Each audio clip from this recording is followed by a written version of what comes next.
Hey everyone, what is going on? Welcome back to today's video, and if you guys can hear the tone in my voice, it's because I just recorded this whole video and I forgot to click record.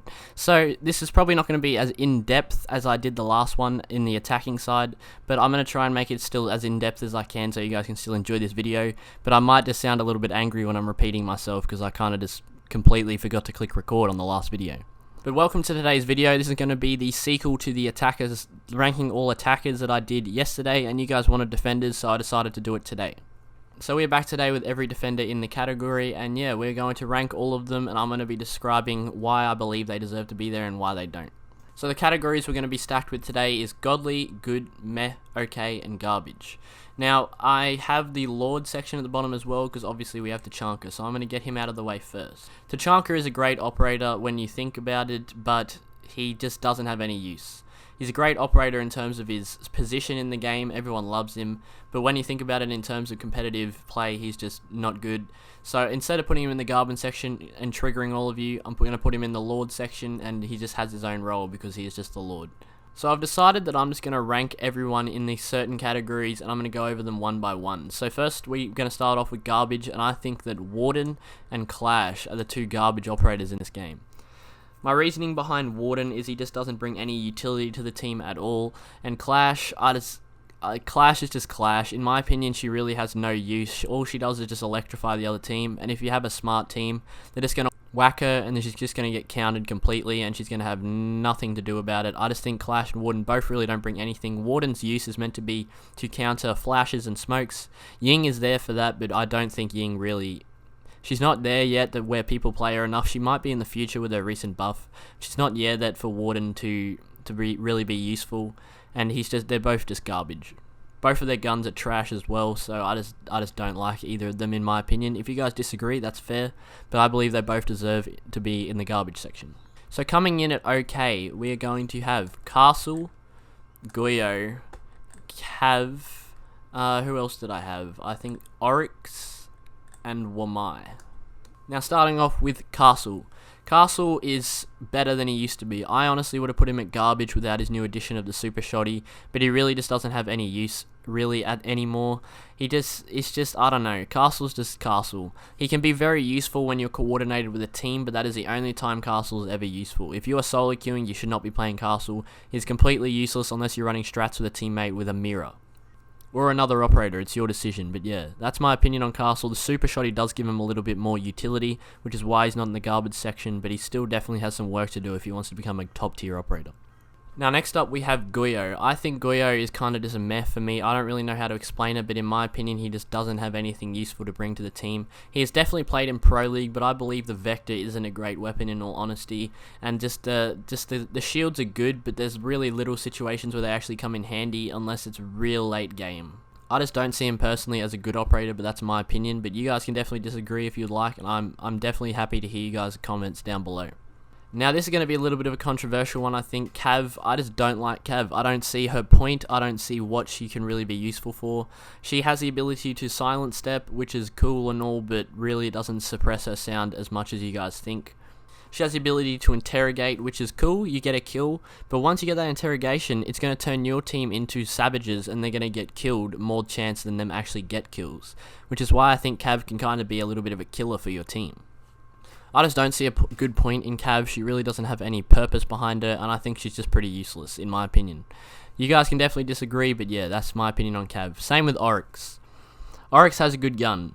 Oryx has potential to be a good operator, but all he does is can run through walls and jump up hatches. What type of utility does this bring to your team, in all honesty? He doesn't bring anything to your team, he's just useless. He's definitely fun to use, and I can understand if you guys bring him to counter a shield, but that's the only time Oryx is ever useful. I just completely don't see a point in him in my opinion, but he's not trash, so I believe he is about an okay tier operator. Next up we have Wamai. Wamai is just Yaeger's shadow in my opinion. I don't really want to shade him much, and you know what, I'm honestly going to put him at meh, because he's not as bad as I'm trying to make him out to be. He has a good weapon, and he has a good ability. He just kind of shadows Jaeger. It's nowhere near as powerful as Jaeger. His gun is nowhere near as powerful as Jaeger. And I just believe Wamai is about a meh operator, and that's going to start off the meh tier, I guess. Now coming in at meh, we're going to have Lesion, Capcan, who else did I have at meh? Frost, Ella, we had Cade, and we had... No, Valkyrie was good. Okay. So this is going to be the meh tier. It's a lot of traps, as you guys can probably see. Lesion. Lesion, in my opinion, is just a meh operator. He's definitely been nerfed from what he used to be at the start, but he's still got that power to him. He's not good, but he's not bad. His trap can be very useful in certain situations, and his gun can also be very powerful if you are aiming at the head. It's kind of a little bit of a pea shooter, but you know, you can get through that type of stuff. I'm sure you guys can. I just think Lesion definitely has better alternatives in form of traps. Now we have Kapkan. Kapkan is kind of the same as Lesion. He has the traps, he has the weapon, but they're not great. The traps can be very useful. You have 5 of them to put on doors wherever you want, and they can definitely be useful in late game. Same with Lesion. But that's about the only time they come in handy, and their guns don't really stand out to make up for their kind of trap playstyle. But Kapkan and Lesion can definitely both be useful, don't get me wrong. I play them both in some situations when I'm playing trash. I kind of want to play the objective with like disadvantaging the enemy team and annoyance as well. I play Frost the same, but I just don't think any of their guns make up for this type of stuff. Now Frost. Frost's recent addition of the Mozzie holographic definitely makes her 911 more powerful, but I definitely think she still just is an annoyance and a meh operator. I'm one of those people that gets very annoyed when I jump into a Frost mat. That's one of my triggering points in Rainbow Six Siege. And yeah, I just really don't like Frost mats, but they definitely still can work, and I can understand why people use them. Her gun is also pretty decent in all honesty, and yeah, if you can use that new sight now that gives her more range that she didn't have before, it puts her in a meh tier, and I think she's definitely a good operator. She just needs some work and needs improvement in my opinion, and I think she's sitting about the middle of the table. Now coming in next we have Ella. Ella is she's been nerfed so much since her initial release that I think she is now just not a great operator. She used to be really good. She used to have 50 bullets in a magazine, 4 concussions, and just all of that, but now she's been nerfed and she just doesn't have that power that she used to have access to. Now that she's down to 40 bullets, 3 concussions, and her gun just has so much recoil, it is just whack. I honestly think Ubisoft's plan was to nerf her down to a meh, and that's where she's sitting about now. So yeah, I think Ella is definitely deserving of this place, but she's not bad. She definitely hasn't been nerfed to be absolutely horrible, but she just doesn't really have as much as a utility as she used to have. And now coming in with Cade. Cade, his ability is really good when you think about it. It's kind of a shadow to Bandit, but I think that it's just his guns don't make up for it. The assault rifle he has access to, or SMG, I'm pretty sure it's an SMG, I really don't know, and the shotgun that he has access to really both aren't great. The assault rifle is just slow shooting and the shotgun's just whack. They definitely can both work if you are good with them, but yeah, I just don't see a point in them in my opinion. And the electricity is just shadowed by Bandit, and there's a reason Bandit gets banned way more than Cade. The only upside Cade has is he can get hatches, and on certain objectives you do need that hatch control, so Cade can be useful in there, but that's about one of his only sole reasons to be brought. Now getting into the good section, we have Alibi, Maestro, Mira, Mute, Pulse, Mozzie, Valkyrie, Vigil. Now, Alibi. Alibi has access to a very good weapon in my opinion, which is what picks up for a kind of useless ability. But that's my opinion, obviously. You guys might not like the weapon. But I think her weapon definitely picks up for her ability. Her ability is kind of useless. It definitely has reasons to be good. It can give you intel that you didn't have before. But that only lasts for a short amount of time, and most of the time you can't capitalize on that intel quick enough before it goes away. I think Alibi's weapon definitely doesn't make up for that. That thing is a beast, and she definitely shouldn't be underlooked. I feel like she kind of is, but she is a great operator. She just doesn't really bring much team use. And we're just going to jump through this line, and we're going to talk about, in terms of team use, we're going to go back to Vigil. Vigil is about the same. His team use is pretty useless. He can hide from drones, which is beneficial to him, but that's about it. But his gun completely makes up for that. The K1A is a beast. Same with the MX4 Storm. I think both of them are just great roaming operators, and their guns just make up for their flaws. I think both of them are good because of their guns, and they're both great roamers. Alibi is probably more of an anchor than Vigil is. I feel like Vigil should definitely be played as a roamer, but they're both good operators, and you shouldn't forget about them. Now next up we have Maestro. Maestro's ACOG that he lost is definitely what made him go down from godly, in my opinion. I used to think he was a godly operator. He had nothing wrong with him. 80 bullets, ACOG, intel, all that. I think Maestro was great. He just kind of lost that when he lost his ACOG, in my opinion, which means the nerf did work. It definitely stopped me from playing Maestro. I don't really play him at all anymore, even though I used to main him. But he definitely hasn't been forgotten about. The intel he brings to the team, he can play against gadgets, he can play against drones, he can play against people pushing because he can provide intel. He's just a pretty good all-round operator, and I think he still does have access to 80 bullets in a magazine of a fast-firing gun. So he's definitely still a great operator. I just don't think he's at that godly tier anymore, but you guys might disagree with me. I've just kind of lost my touch with Maestro ever since he lost his ACOG. Now next up we have Mira. Mira brings utility to the team that you can't get anywhere else. She can play soft mirror walls, hard mirror walls, you know what I mean when I'm talking about that. Mira is just a good all-round op, and I think she can be very useful. The only downside is the Vector. The Vector is very difficult to control, and it's kind of I guess it's a weaker weapon, you could say, but it shoots fast, so I mean if it's weak and it shoots fast, the fast fire rate kind of picks up for that, but it definitely could still use improvement. But I don't think Mira should be completely forgotten, and in terms of utility, she still is very useful, so I believe she's on the good side of the operator list. Now next up we have Mute. Mute is another shadow of Bandit, but I feel like he is a better shadow than what Cade is, due to the fact he has access to MP5K, powerful shotgun that I don't know the name of, and SMG-11. All three of these guns are absolute beasts. The shotgun can be useful for rotations, and if you want to use the shotgun, you have access to the SMG-11, so you can still have an automatic weapon if you are in need of one. You definitely shouldn't sleep on this weapon. It is a good weapon, the SMG-11, and the MP5K is also a great weapon if you prefer the automatic side. And the fact that Mute can play against drones, electricities, gadgets, all that, he's just a good all-around operator. He's obviously not as good as Bandit, because Bandit has access to tricking that you can't really get anywhere else. Cade can do it, but he's not very good at it, unless you have a lot of experience with Cade tricking. But I think Mute just brings that utility to the team that can be useful, like Cade and Bandit, which makes him a good op, along with his guns. Now next up we have Pulse. Pulse is a very good operator, and he definitely brings utility to below play that no other operator can bring.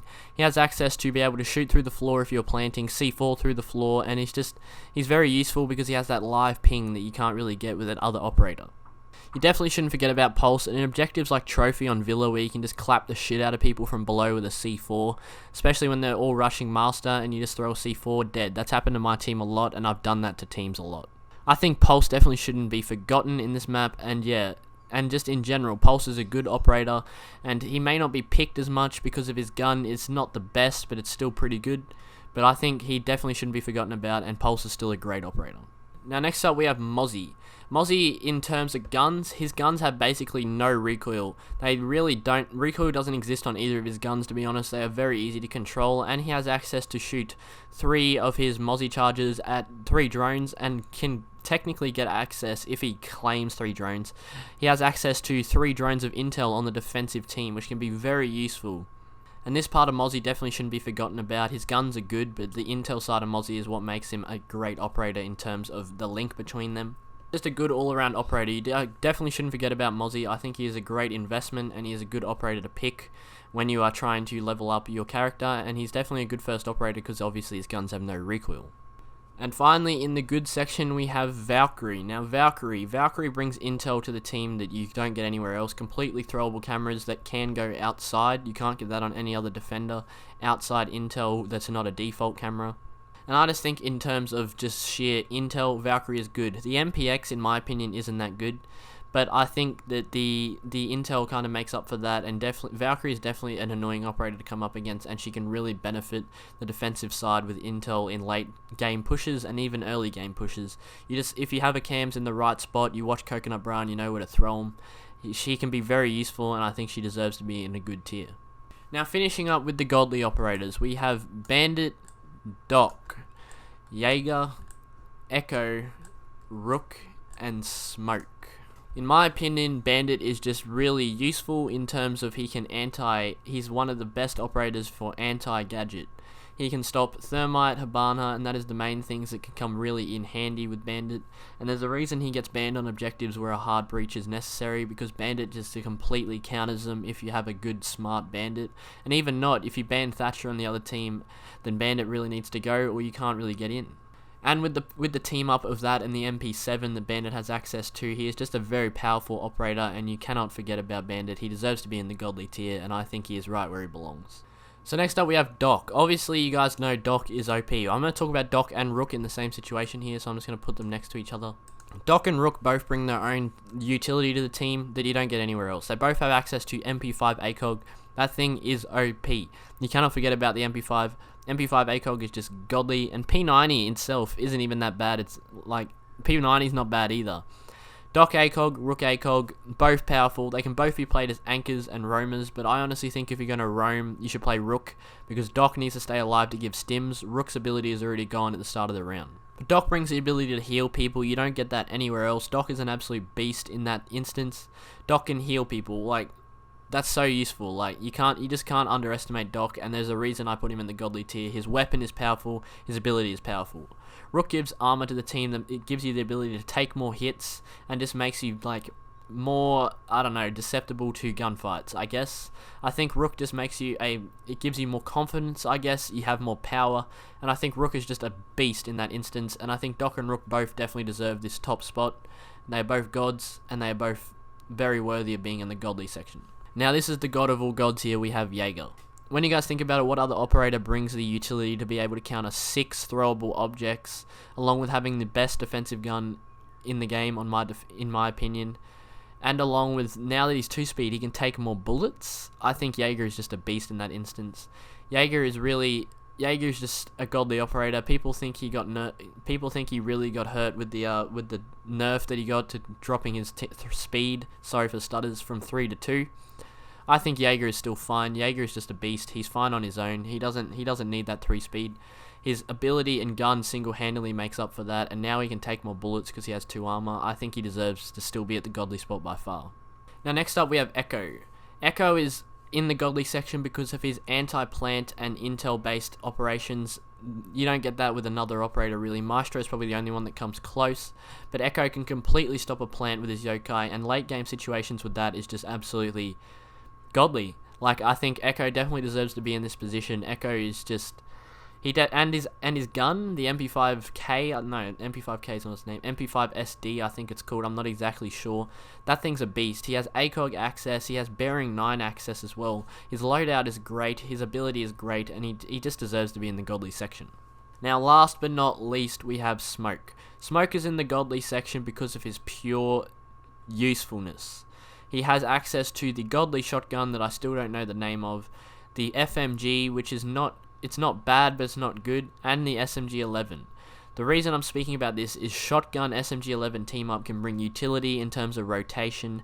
SMG-11 is just a powerful gun that you can use, especially if you team it up with a deployable shield peak, maybe. And then if you team this up also with his ability, the smoke canister, he's just an all-around good operator. I don't even play Smoke that much, I just know he deserves to be in the godly section. And I think this is going to be my list here. I obviously kind of did it a little bit quicker than I did last time. I'm not sure how long I took last time, but I wasn't recording, and I'm still pissed about that. But thank you guys for watching. That is going to be my tier list. I hope you guys can agree with what you see, and if you don't, make sure to let me know down below. I'm definitely happy to hear your comments. I will make sure to read all of them like I did on the last video.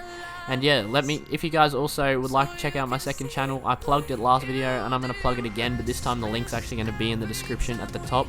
So if you want to check out my second channel, it's nearly at 100 subs, go get it to 100 subs and we'll start uploading. And also, if you guys would like to watch me live stream, my Twitch channel will also be in the description. It will be where it usually is, next to the Twitch channel. And yeah, I do streams every day there from 7:15 PM Australian Eastern Standard Time to whenever I get off. And it's definitely a good time, and I would recommend you guys come hang out. But I hope you enjoyed this video. That's about enough from me, and I hope you guys enjoyed. Peace. Control.